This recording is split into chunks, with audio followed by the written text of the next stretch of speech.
The City of Cape Town has appointed a team of rail experts who will conduct a feasibility study on the potential takeover of the rail network from national government. The city has been looking to take over the system and avert its potential collapse. To get reaction on this, we're joined today by the United National Transport Union's Deputy General Secretary, Neels Haasbroek. Neels, a very good afternoon to you. Welcome to the program. So the Western Cape, or the Cape Town, at least, government wants to avoid a collapse of the rail network, but I wonder if we're not at that point already. Yes, good afternoon. Thanks for having me. I think we passed that point already, and it's quite disappointing now that at this stage announcements are made in Parliament by certain people like Treasury. I understand the frustration that people need to be transported, but I think that if there were anything to be saved, it should have been done from the beginning.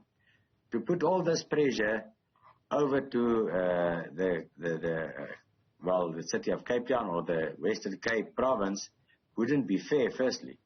I'm not quite comfortable and sure that they can afford it.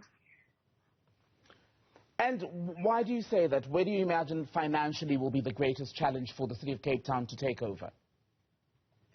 You must understand it's a catch-22, because I was watching the news when Treasury made the announcement stating that the Western Cape government is they requested that they want to do investigations and take over the rail network. But then Minister Fikile Mbalula just a few days later said, no, that won't happen until he have decided. But at the end of the day, if you look at the billions that it's going to cost the taxpayers, if you take one province spending that amount of money to try and correct a rail network, I can't see that it's feasible, firstly. Secondly, where are they going to get the money? And we know what's happening in the Western Cape province. People are looking for land, people are looking for places to stay, and it's a poorer of the poor. But our most serious concern is the fact that Treasury makes announcements, and that was in Parliament, that they want to do this, and they already agreed that Western Cape province can investigate and see what they can do. But the same Treasury that granted the PRASA employees a 5% increase from 2020 until 2022 didn't pay them for the 21 year and for this year 22. Our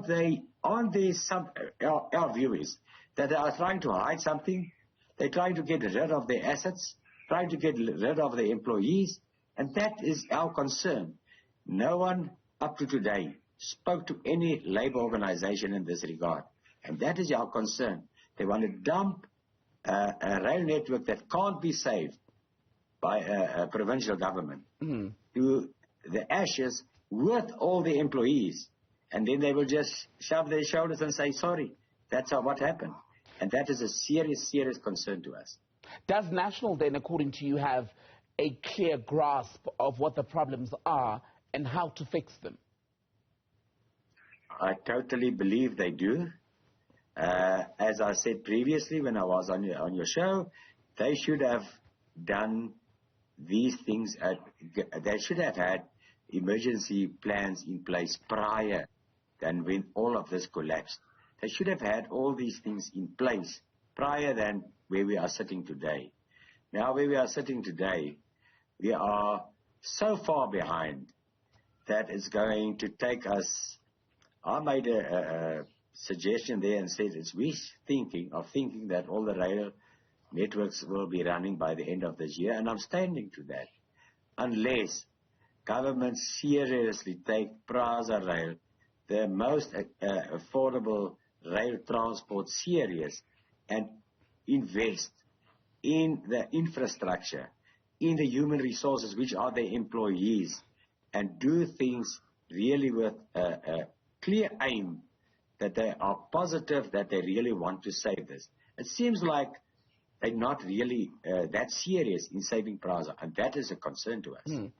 You mentioned the workers. I'd like us to speak more about the workers and the commuters who rely on these rail lines that in some parts are just not working. How have they been affected? How have their lives been impacted by this chaotic system? It's terrible. It's terrible. I must sympathize, and I must really, from Untu's side, apologize to the public, to the commuters, for the state that the rail lines are in. Although we are only the union representing the employees working there, but you know what? If you look at how many people, and I've been watching a program now the other night where old people can't get to hospitals, can't get to doctors, children can't get to school. You know that all schools are up and running and the children need to go to school. Employees get to work. When they get to work, then they just tell them to go home. They travel all the way from home. And with the fuel prices, where the economy is, I think that we are sitting in a very, very serious dilemma that someone will have to, and we have tried to get even appointments with Mr. Ramaphosa from Untu's side with no success. Someone will have to get some action in place because, and I don't really believe the fact that everybody says it's a third party involved. No, it isn't. All the people suffer. But what about the people, the poorest of the poor that need to get to work? One day there's a train, the other day there's no train. And 7 hours late, people are getting dismissed for not getting to work in time. Our own members can't even protect their own safety, their own assets, the train sets, the train lines, because people are attacked. What happened to the railway police, which are there? Nothing happens. I think there's something serious need to be done here. Neels Haasbroek, good to speak to you. Thank you for your time, sir.